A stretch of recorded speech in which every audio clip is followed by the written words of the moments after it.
Welcome to the fourth news post. मैं हूं S Kumar. It's headline में देखते हैं आज की कुछ खास खबरें।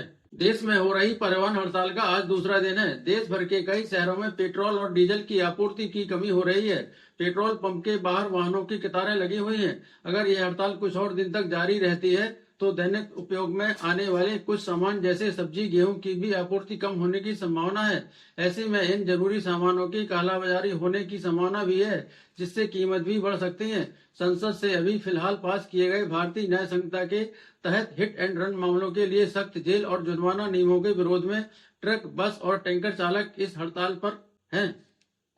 भारत के विदेश मंत्री डॉक्टर एस जयशंकर ने कहा है कि भारत इस बात का ध्यान रखता है कि दुनिया के देशों के साथ अपने संबंधों को कैसे बढ़ाया जाए। अभी कुछ दिन पहले जयशंकर रूस की यात्रा पर गए हुए थे। उनकी इस यात्रा पर पश्चिमी मीडिया ने काफी आलोचना भी की थी। इस आलोचना का जवाब देते हुए उन्होंने कहा है कि हर देश के अपने मूल हित होते हैं। उदाहरण के तौर पर उन्होंने चीन का नाम लिया और कहा कि भारत को चीन के साथ वास्तविक स्थिति के मुताबिक चलना चाहिए, आदर्शवाद के मुताबिक नहीं। जयशंकर ने अपनी नई किताब के लॉन्च के मौके पर ये बात कही। उनकी नई किताब का नाम है व्हाई भारत मैटर्स।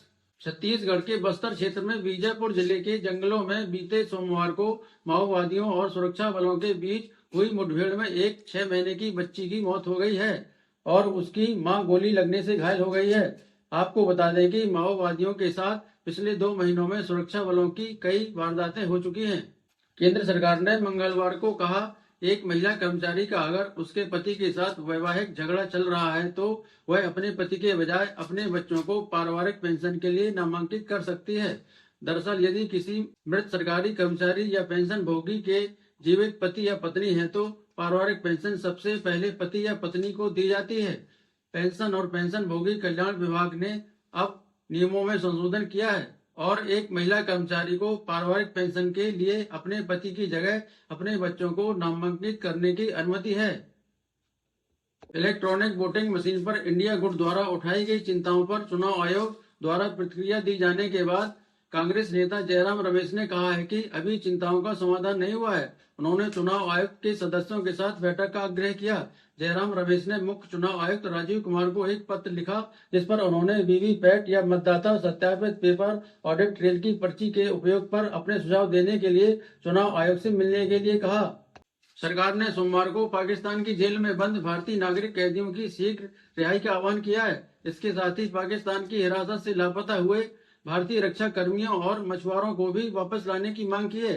इसके साथ ही 184 भारतीय मछुआरों की रिहाई में तेजी लाने को कहा है, जिन्होंने अपनी सजा पूरी कर ली है। विदेश मंत्रालय की ओर से जारी बयान के अनुसार भारत और पाकिस्तान ने सोमवार को नई दिल्ली और इस्लामाबाद में डिप्लोमेटिक चैनल के माध्यम से अपनी हिरासत में नागरिक कैदियों और फिशरमैन की सूची का आदान प्रदान किया। समझौते प्रावधानों के तहत ऐसी सूचियों का साल में 2 बार आदान प्रदान किया जाता है। जम्मू कश्मीर पुलिस ने आतंकवादियों से संबंधित जानकारी साझा करने के तौर पर नगद धनराशि की घोषणा की है। यह जानकारियां सीमा पर सुरंगों और नशीले पदार्थों की तस्करी पर अंकुश लगाने में मदद करती है।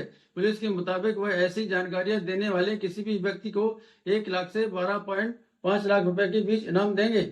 उत्तर प्रदेश के वाराणसी जिले में एक वकील की नए साल की पूर्व पार्टी के दौरान एक जातवादी टिप्पणी के कारण हुई तीखी बहस के बाद एक सुरक्षा प्रबंधक ने गोली मारकर हत्या कर दी। पुलिस के अनुसार यह हत्या शेखर त्रिपाठी ने अपनी लाइसेंसी पिस्टल से की।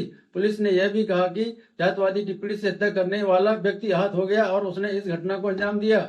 भारत के मुख्य न्यायाधीश DY चंद्रचूड़ ने जम्मू कश्मीर राज्य को विशेष दर्जा देने वाले संविधान के अनुच्छेद 370 को निरस्त करने के सुप्रीम कोर्ट के फैसले पर विवाद को और बढ़ाने से इनकार किया है।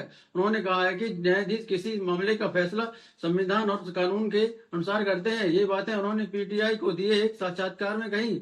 चीफ जस्टिस ऑफ इंडिया ने समलैंगिक विवाह को वैध बनाने से इनकार करने वाले 5 न्यायाधीशों के फैसले के बारे में भी खुलकर बात की और कहा कि किसी मामले का निर्णय कभी भी न्यायाधीश के लिए व्यक्तिगत नहीं होता।